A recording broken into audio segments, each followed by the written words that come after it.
시편 39편은 다윗의 시로 인생에 중요한 교훈을 주는 그런 내용의 시편입니다. 다윗은 이스라엘의 가장 위대한 왕 중의 왕이었으며 지금까지도 이스라엘 백성들은 다윗과 같은 왕이 나타나기를 바라고 그러한 시대를 그리워할 정도로 훌륭한 인물이었습니다. 그러나 다윗이 나라를 크게 확장하고 부강하게 하고 정치를 잘한 것이 중요하기도 하지만 그보다 더 중요한 것은 다윗은 훌륭한 믿음의 사람이었다는 것입니다. 다윗도 잘못해서 죄를 짓고 하나님의 책망도 받았고 진노도 당했지만 그러나 그는 철저히 회개하고 그의 말년은 철저한 하나님 중심의 삶을 살았다는 사실입니다. 성도 여러분, 연세가 많아질수록 여러분은 더욱 하나님 중심의 사람이 되시기를 바랍니다. 어떤 사람은 젊었을 때 잘 믿던 사람이 나이 먹으면서 점점 신앙이 약해지는 사람이 있어요. 그러나 사도 바울이 고백한 것처럼 우리는 겉사람은 후패할 수밖에 없으나 속사람은 날로 새로워지는 그러한 성도가 되어야 합니다. 다윗은 특별히 말년에 인생이 무엇이냐 하는 것을 생각하면서 하나님 앞에 이것을 알게 하여 주시옵소서 하며 하나님께 기도한 내용을 볼 수가 있어요. 여기에는 인생의 한계와 허무함과 덧없음과 그리고 하나님의 도우심과 전능하신 하나님을 바라보는 신앙의 위대함을 고백한 내용입니다.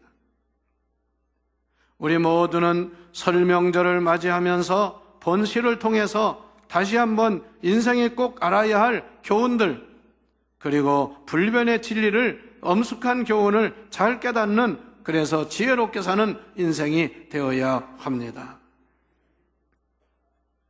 먼저 오늘 말씀에서 중요한 사실은 4절 말씀에 보면 인생은 심히 연약한 존재라는 것을 알게 해달라고 고백을 했습니다. 주여 내가 연약함을 알게 하소서. 사람을 가리켜 만물의 영장이라고 말합니다. 하나님이 창조하신 만물 중에 가장 위대한 존재가 인간이라고 말합니다. 그러나 인간의 실존은 심히 연약한 것이 인간입니다. 다른 동물이나 식물에 비하면 여러 가지 면에서 얼마나 연약한지 몰라요. 사람이 태어나 장성하여 사람 노릇을 하기까지는 많은 위험도 있었고 어려움도 있고 많은 사람의 도움을 받아서 살아오며 그리고 혼자서는 설 수 없을 정도로 인생의 연약함을 볼 수가 있습니다. 여러분 얼마 전에 미국에 돈이 많은 사람인데 그 아들이 미국의 명문대학을 나왔는데요. 지금까지도 나이가 먹은 만큼 먹었는데도 계속해서 부모에게 돈을 타다 쓰고 부모의 도움을 받으며 살았어요. 그 아버지가 이제는 너를 더 이상 도울 수 없으니 너도 이제 자립해서 내 인생을 살아라 이렇게 말하고 이제부터는 너에게 돈을 줄 수 없다 그랬더니요 이 아들이 그 아버지를 죽였습니다. 이게 한국에서 사건이 아니라 미국에서 일어난 근데 그 아버지는 돈이 많은 사람이에요. 자식을 잘못 키우기도 했지만 이렇게 인생이 어리석고 세상에 저희 부모를 봉양해야 될 그런 나이에 부모의 도움을 받다가 도와주지 않는다고 하니까 저희 부모를 죽이는 그런 살인자가 되기도 했어요. 참 한심한 사람들이 많습니다. 세상에는 나무 한 그루도요 수백 년을 사는 나무가 있어요. 저희 동네 가면 그 동네 안에 그 사람들이 모여서 놀고 하던 둥그나무가 큰 둥그나무가 거기에 세 그루가 있는데 그 여름에는 많은 사람들이 그 밑에서 쉬고 이렇게 하는데요. 제가 아주 태어날 때부터 어려서부터 큰 몇 아름 되는 그런 둥그나무인데 지금까지 그 나무는 그대로 존재하고 앞으로 얼마나 더 생존할지 모르지만 하여튼 그렇게 나무가 튼튼하고 오래 삽니다. 또 동물 중에 거북이라는 동물은 뭐 100년, 200년을 산다고 그래요. 그러나 인간은 길어봐야 7, 80년, 90년이 아닙니까? 연약한 존재라고 말이에요. 왜 그럴까요? 사람은 영혼이 약한 게 아닙니다. 육신이 연약한 겁니다. 하나님이 인간을 만드실 때 우리 육신은 흙으로 빚어 만드셨기 때문에 흙은 마르고 또 단단할 때는 아주 단단하지만요, 흙이 물에 들어가면 그건 아무것도 아닙니다.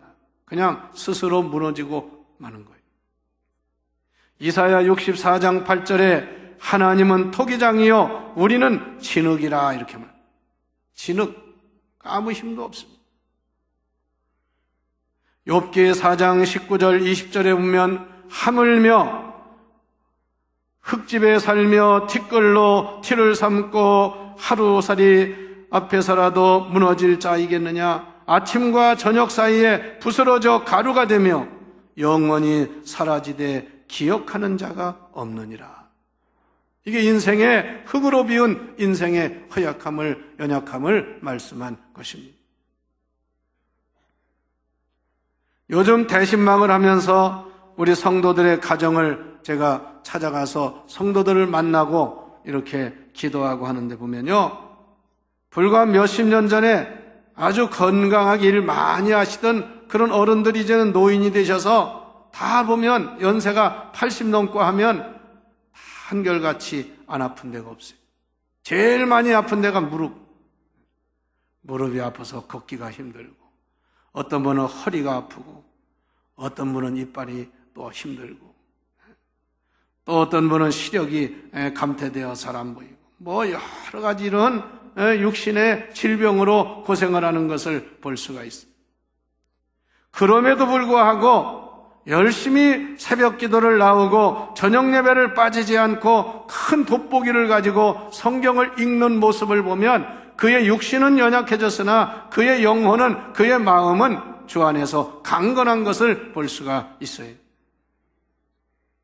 사도 바울도 우리 육체를 가리켜서 질그릇이라고 말했습니다. 베드로 사도는 베드로전서 1장 24절에 모든 육체가 풀과 같고 그 모든 영광이 풀의 꽃과 같으니라. 성도 여러분, 이렇게 연약한 존재가 인간인 것을 알고 교만하지 말고 전능하신 하나님을 온전히 믿고 온전히 의지하는 믿음의 사람들이 되시기를 축원합니다. 사람은요 얼마나 또 연약하냐면요, 기분 나쁜 소리 하나만 들어도요 아주 그냥 마음이 상해가지고 자기 어쩔 줄을 모르고, 어떤 사람은 그 말 한마디 듣고서 인생을 아주 그냥 포기하는 사람들, 별 사람 다 있어요. 눈에도 보이지 않는 암세포나 각종 병균에 감염되어 큰 어려움을, 치명적인 그런 어려움을 당하는 사람도 있습니다. 요즘 여러분, 아프리카에 만연된 에볼라라고 하는 그 전염병은 한번 걸렸다 하면 치사율이 8, 90%라고. 이렇게 인간이 약한데요, 사람들은 아주 인간이 강한 것처럼, 아주 못하는 것이 없는 것처럼 그렇게 교만을 부리는 사람이 있습니다. 그러므로 연약하게 하니 없는 우리 인생인 것을 기억하면서 더욱 하나님께 기도하며 믿음의 담대한 믿음의 장부들이 되어야 합니다. 이것을 우리가 깨달아야 합니다. 두 번째, 인생에 무엇을 알게 해달라고 했느냐? 우리 인생에는 반드시 종말과 인생에 연한이 있는 것을 알게 해달라, 그 말이요. 4절 말씀에 여호와여 나의 종말과 연한이 언제까지인지 알게 하소서라고 기도했습니다. 우리의 생명은 태어나는 생일이 있는 날이 있는가 하면 반드시 우리도 언젠가 끝나는 종말이 있다는 것을 믿으시기를 바랍니다. 사람들은요, 평생 살면서 태어나서부터 어렸을 때는 부모가 생일잔치를 해주고 나중에는 자식들이 해주고 또 아내나 남편이 해주고 생일을 꼭 챙겨요. 여기 생일 모르는 사람이 있습니까? 다 생일을 다 알고 있어요. 그러보다요, 그것만큼 더 중요한 것은 여러분들에게도 언젠가 인생의 종말이 있다는 걸 아시기를 바랍니다. 그래서 사람들은 돌아가신 부모나 조상들의 제삿날을 꼬박꼬박 제사를 지낸다고 하는 사람들이 있잖아요. 그래서 전도서 3장에 말씀하기를 범사에 기한이 있고 천하만사가 때가 있는, 이게 뭐냐면 범사의 모든 것이 정해져 있는 기간이 있다는 것입니다. 시작이 있으면 종말이 있다는 것입니다. 날 때가 있으면 죽을 때가 있다는 말씀에 심을 때가 있으면 그것을 베어버리거나 뽑을 때가 있다는 것입니다. 또 치료할 때가 있으며 또 헐 때가 있으며 세울 때가 있느니라. 이런 이 모든 만사가 만물이 기한이 있다는 것을 말씀하고 있어요. 그렇습니다. 학교도 입학을 하면 졸업하는 날이 있어요. 회사에도 입사를 하면 퇴사하는 날이 있습니다. 또 차도 비행기도 출발지가 있으면 반드시 종착역이 있어요. 마찬가지로 인생의 출발이 있는 것처럼 마지막 종말이 있음을 깨달아야 합니다. 여러분, 나이 먹었다는 게 뭡니까? 이런 인생의 진리를 더욱 깨닫고 바로 아는 거예요. 어린아들은 잘 몰라요. 우리나라에서 가장 높은 자리라고 하는 대통령의 자리도요, 기간이 있어요. 5년 지나면 어떤 대통령도 자리에서 내려와야 됩니다.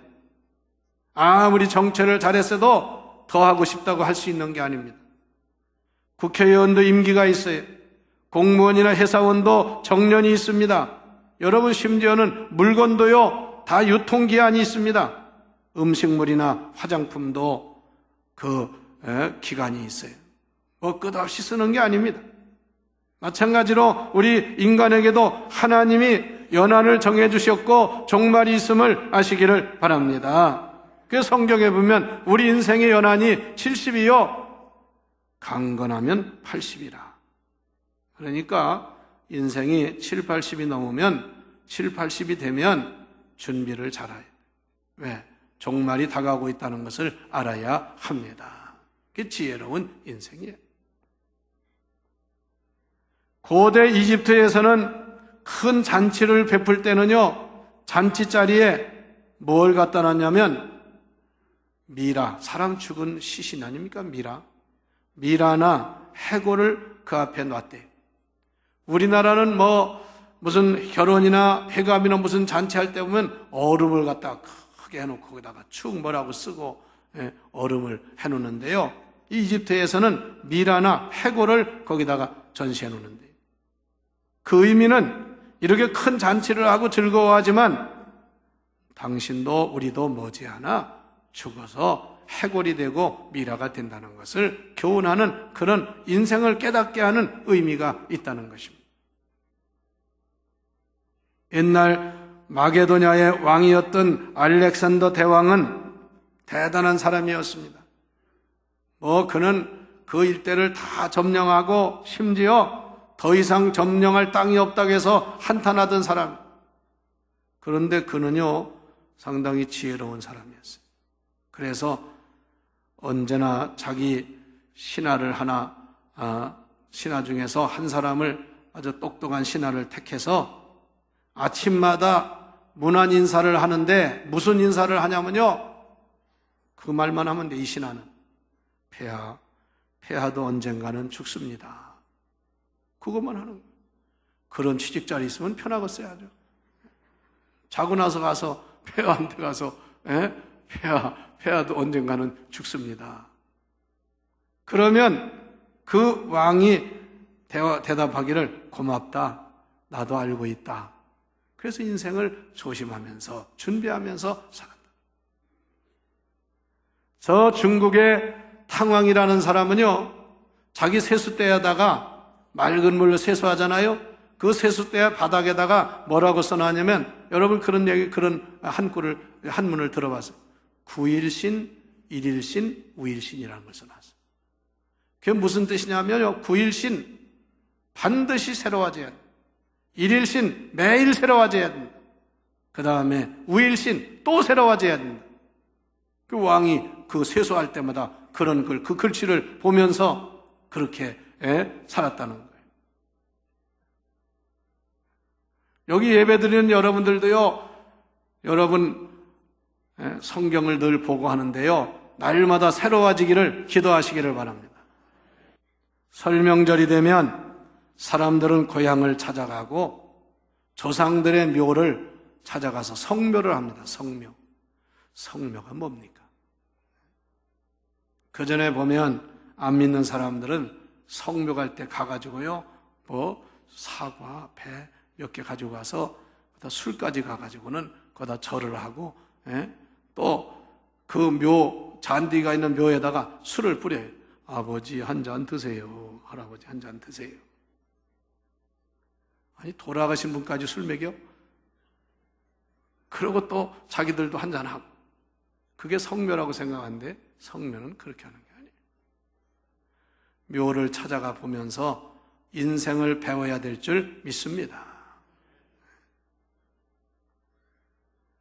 그래서 전도서 7장 2절에 보면 초상집에 가는 것이 잔치집에 가는 것보다 나으니 모든 사람의 결국이 이와 같이 됨이니라.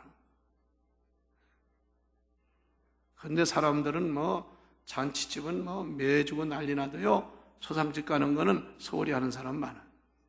여러분, 인생에 종말이 있고 정한 기한이 있다는 것을 기억하고 인생을 바로 살기를 힘쓰는 성도가 되시기를 바랍니다. 세 번째, 이 세상에 내 것은 없다는 진리입니다. 내 것은 없다는 거예요. 6절 말씀에 이렇게 말씀했어요. 진실로 각 사람은 그림자같이 다니고, 그림자라는 건 없어지잖아요. 해가 지면 또 없어집니다. 헛된 일로 소란하며 재물을 쌓아두나 누가 거들런지 알지 못하니라. 그게 인생이에요. 많은 사람이요, 그림자 인생인 걸 몰라요. 그리고 소란을 떨고 분주하게 살지만 인생이 뭔지를 모르고 그냥 덤벙엄벙하면서 인생 살다가 사라지는 사람이 많아요. 여러분 잘 아세요. 우리는 내 것이 없습니다. 하나님께서 주신 것을 이 땅에서 사용하다가 세상을 떠날 때는 다 반납하고 가야 된다는 이 진리를 잊지 마시기를 바랍니다. 그 사람 중에는 다 내 건 줄 알고 그냥 여기다 땅 사고 저기다 땅 사고 그냥 계속 사기만 하다가 인생을 마치는 사람, 미련한 사람이에요. 오히려 여유가 있고 쓸 돈이 있으면요, 유익하게 보람있게 쓰는 것이 지혜로운 인생입니다. 왜? 나중에 누구 것이 될지 몰라요. 심지어는 너무 많이 남겨놔가지고 그것 때문에 나중에 후환이 있고 싸우고 난리가 나요. 누가복음 12장에 보면은 어리석은 부자의 비유가 나옵니다. 곡식을 많이 거두게 되어 더 이상 그 곡식을 쌓아놓을 창고가 없어서 창고를 더 넓게 지었습니다. 그리고 사람들을 청해가지고 잔치를 베풉니다. 그리고 먹고 마시고. 그러면서 이렇게 말했습니다. 내 영혼아, 여러 해 쓸 물건을 많이 쌓아두었으니 평안히 쉬고 평안히 먹고 마시고 즐거워하자. 아주 이제 참 생각만 해봐도 아주 인생 편안하고 만족한 그런 모습 같죠? 그런데 하나님께서 이렇게 대답을 하십니다.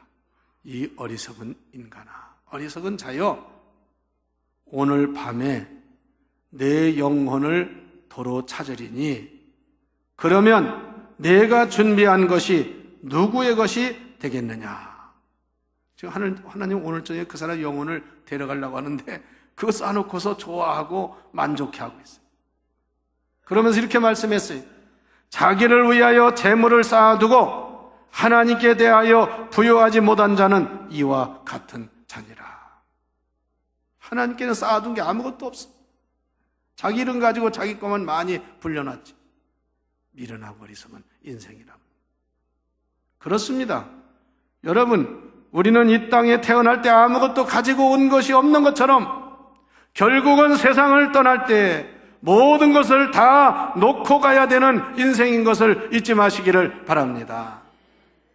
그렇게 할진데 뭘 하나님께 아까운 게 있고요, 뭘 물질 때문에 너무 지나치게 욕심을 부립니까? 디모데전서 6장 7, 8절에 말씀했어요. 우리가 세상에 아무것도 가지고 온 것이 없음에 또한 아무것도 가지고 가지 못하리. 이게 하나님 말씀입니다. 그러므로 우리가 먹을 것과 입을 것이 있은즉 족한 줄로 알지니라. 여러분이 명절 맞이하면서 그런 인생을 살기를 힘쓰시기를 바랍니다.